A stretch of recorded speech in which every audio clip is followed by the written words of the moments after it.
ಏನಾದ್ರೂ ಮಾಡಬೇಕು, ಬ್ಯಾಂಕ್ ನೋಡಿರಿ, ಏನಾದ್ರೂ ಒಂದು ಅಲ್ಟರ್ನೇಟಿವ್ ಉಪಯೋಗ. ಇಷ್ಟೆಲ್ಲ ನಾವು ಇಷ್ಟು ಜನ ಆಗಿ ಏನ್ ಸಾಧಿಸಿದಾಗ ಆಗ್ತದ ಅಂತ ನನ್ನೊಂದು ಪ್ರಶ್ನೆ.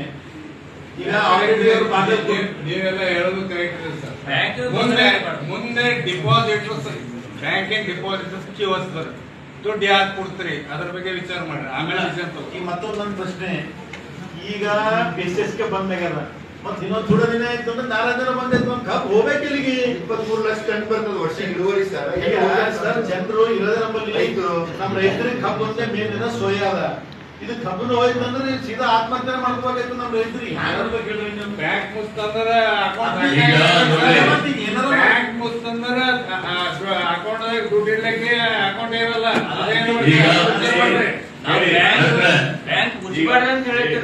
ಮುಚ್ಚೆ ಮುಚ್ಚುತ್ತ 100 ರೂಪಾಯಿ ವಿಸ್ತಾರ ಮಂತ್ರಿ ಹೇಳಿದ್ರು.